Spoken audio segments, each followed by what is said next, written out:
Hello everyone, আসসালামু আলাইকুম। Welcome back to my channel. কেমন আছেন সবাই? আশা করি সবাই অনেক অনেক ভালো আছেন। আজকে আমি সিম্পল পোলাও রেসিপি নিয়ে হাজির হয়েছি আপনাদের মাঝে। আশা করি সবার কাছে অনেক ভালো লাগবে। খুব সহজেই কিভাবে ঝরঝরে পোলাও ঘরেই তৈরি করতে পারবেন আমি এই রেসিপিটি দেখাবো। খুবই অল্প পরিমাণ উপকরণ দিয়ে আমরা ঘরেই ঝরঝরে পোলাও রেসিপি তৈরি করতে পারি। চলুন দেখে নেই রেসিপিটি। এখানে আমি 1 কেজি বাসমতি পোলাওয়ের চাল নিয়েছি।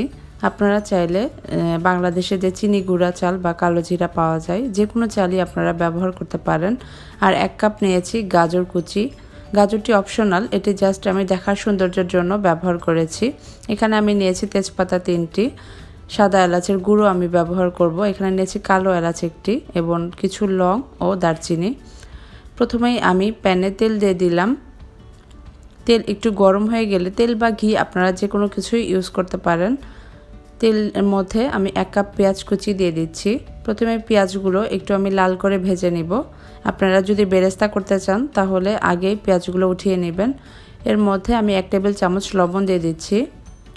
লবণটা এই জন্য আগে দিয়েছি যেন পেঁয়াজগুলো খুব তাড়াতাড়ি সিদ্ধ হয়ে যায় এবং খুব তাড়াতাড়ি লাল হয়ে যায়। আপনারা যদি যে কোনো খাবারে পেঁয়াজের মধ্যে লবণটা আগে ব্যবহার করেন তাহলে খুব তাড়াতাড়ি সিদ্ধ হয়ে যায়। এখানে আমি সব মশলাগুলো দিয়ে দিলাম। খুবই অল্প পরিমাণ মশলা দিয়েছি।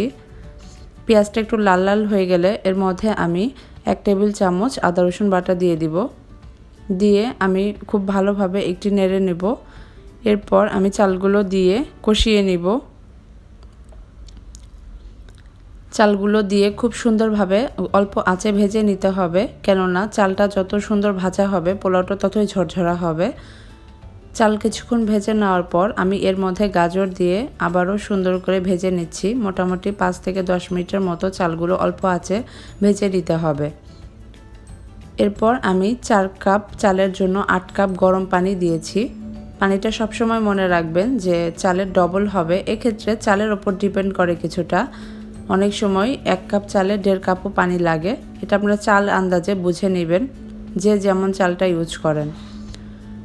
তবে বাসমতির ক্ষেত্রে 1 কাপ চালে 2 কাপ পানি এটি ভালো হয়। ঢাকনা দিয়ে ঢেকে আমি যখন পানিগুলো একটু শুকিয়ে যাবে তখন অল্প আঁচে ঢেকে রাখবো 10 মিনিটের মতো। দেখুন তৈরি হয়ে গেল আমার ঝরঝরে পোলাও। আশা করি সবার কাছে অনেক ভালো লেগেছে। যদি ভিডিওটি ভালো লেগে থাকে প্লিজ সাবস্ক্রাইব করে আমার সাথেই থাকুন এবং পরের রেসিপিটি দেখতে বেল আইকনটি প্রেস করে রাখুন। সবাই ভালো থাকবেন, সুস্থ থাকবেন এবং আমার চ্যানেলকে প্লিজ সাবস্ক্রাইব করবেন। আল্লাহ হাফেজ, আসসালামু আলাইকুম।